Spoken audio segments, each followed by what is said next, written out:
की कविता है कच्ची यादाश्त पे लिखो। वाह। तो कुछ आ रही थी बातें कि कुछ ऐसा लिखो ऐसा लिखो, तो मैंने कहा कि भाई इसमें ना शुरुआत के तौर में आप देखेंगे तो रोमांटिक कविता, बाद में पूरी व्यवस्था पे आ जाती है। तो मैं आपको बताऊंगा कैसे। तो आगे पढ़ते हैं कि लिख रहे हो तो न नई लिखो न पुरानी लिखो। लिख रहे हो तो न नई लिखो न पुरानी लिखो, दिल में कुलबुला रही खूबसूरत कहानी लिखो। लिखना है तो अपने दिल के अंदर की कहानी लिखो। तो दिल में कुलबुला रही खूबसूरत कहानी लिखो। लिखो कि कैसे बूंदे ठहर जाना चाहती थी तेरे मेरे दरमियान। लिखो कि कैसे बूंदे ठहर जाना चाहती थी तेरे मेरे दरमियान। तारीफ नहीं सुननी मुझे, तुम तो बस वही पानी लिखो जो बूंद वाली पानी थी। तुम तो बस वही पानी लिखो। मेरा दिल जो पहचानता है वही जानी मानी लिखो। मेरा दिल जो पहचानता है वही जानी मानी लिखो। सांसें आनी जानी लिखो, इश्क की रवानी लिखो। सांसें आनी जानी लिखो, इश्क की रवानी लिखो। कुछ लिखो या ना लिखो, कुछ लिखो या ना लिखो, पढ़ के बहुत अच्छा लगेगा गर तुम कटते नहीं दिन तेरे बगैर जैसी अपनी बेचैनी लिखो। वाह, क्या कहानी लिखी है। कुछ लिखो या ना लिखो, पढ़ के बहुत अच्छा लगेगा मुझे गर तुम कटते नहीं दिन तेरे बगैर जैसी अपनी बेचैनी लिखो। मतलब उसकी इंपॉर्टेंस बताओ। रोको मत कलम अपने तुम, रोको मत कलम अपने तुम तो हर रोज लिखो। अच्छा मूड हो तो अच्छा, बुरा है तो दर्द ही लिखो। वाह वाह।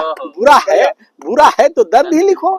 तेरा लिखा पढ़ने से तेरे अंदर का हाल पता चलता रहता है। तेरा लिखा पढ़ने से तेरे अंदर का हाल पता चलता रहता है। कुछ पूछने की तुमसे गुंजाइश न रहे, बस इस खातिर लिखो। और अब यहाँ से भाई साहब बिल्कुल ही कविता व्यवस्था के ऊपर आ गई है। आजकल जितने हादसे हुए हैं उन तमाम हादसों को लपेटा है, सबको श्रद्धांजलि भी है इस कविता में। तो कागजों की सफेदी न दिखे तुम इतना लिखो। कागजों पे सफेदी न दिखे तुम इतना लिखो। कुछ अपने बच्चे पढ़ते पढ़ते मर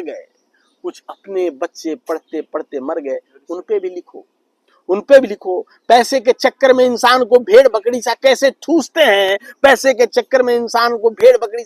ठूसते हैं और नदी नालों की सफाई फाइलों में कैसे करते हैं, उस पे लिखो। नदी नालों की सफाई फाइलों में कैसे करती है सरकार, उस पे लिखो। सबसे पहले तो इंसान की कच्ची यादाश्त पे लिखो। नए हाथ से देख पुराना हादसा कैसे भूले लोग, उस पे लिखो। नए हाथ से देख पुराना हादसा कैसे भूले लोग, उस पे लिखो। वोट बैंक के चक्कर में बाबा के खिलाफ कोई भी तो नहीं बोला। 121 लोग मरे, वहां पे ऑफिशियल आंकड़ा है। बुलडोजर वोट बैंक के चक्कर में बाबा के खिलाफ कोई भी तो नहीं बोला। बुलडोजर ने कैसे चूड़ियां पहन ली, उस पे भी लिखो। बुलडोजर ने कैसे चूड़ियां पहन ली, उस पे भी लिखो। नाले पे हुए बवाले में एक दूसरे पे धरते इल्जाम पे लिखो।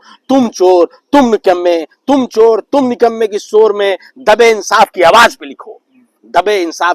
पे लिखो। और तीन के मरने पे मालिक मैनेजर नौकर और चौकीदार गिरफ्तार हुए। और यूपी में 121 के मरने पे बाबा के बेदाग बचने पे लिखो। 121 के मरने पे बाबा के बेदाग बचने पे लिखो। और रोजगार का झुंझुना बजाने वाली अपनी सरकार पे लिखो। 4-5 साल तक चलने वाली एक ही भर्ती पे लिखो। और पर्चा लीक और परीक्षा रद्द कहते हैं पर्चा लीक और परीक्षा रद्द करके कहते हैं कोशिश जारी है। पर्चा लीक और परीक्षा रद्द करके कहते हैं कोशिश जारी है। और रोजगार देने की सरकार के अच्छे नियत पे लिखो। रोजगार देने की सरकार के इतने अच्छे नियत पे लिखो। और आखिरी चालान है दोस्तों कि हार को जीत में बदलने के लिए लोग हार को जीत में बदलने के लिए लगे 4 मंत्री पे लिखो। अब पार्टियों का क्या है, सिर्फ और सिर्फ फोकस है जीत। उनको सिर्फ सीटें जीतनी है। मंत्री संतरी सारे तंत्र लगा देते हैं कि भाई मुझे बस सीट जीतनी है। तो अभी 4-4 मंत्री काम कर रहे हैं। 10 सीट यूपी में जो है इलेक्शन होने वाला है, उस पे 4 मंत्री लगा रखे हैं। तो हार को जीत में बदलने के लिए लगे 4-4 मंत्री पे लिखो सीट जीत के सरकार बनाना ही उद्देश्य है। सीट जीत के सरकार बनाना ही एकमात्र उद्देश्य हो गई है सरकारों की, उस पे लिखो। और बेरोजगारी, महंगाई, विकास, बाढ़, शिक्षा, स्वास्थ्य को छोड़ के, बेरोजगारी, महंगाई, विकास, बाढ़, शिक्षा, स्वास्थ्य को छोड़ के तरक्कीरत महान देश के, तरक्कीरत अपने महान देश के तेजी से बढ़ते हुए सेंसेक्स पे लिखो, तेजी से बढ़ते हुए सेंसेक्स पे लिखो। धन्यवाद दोस्तों।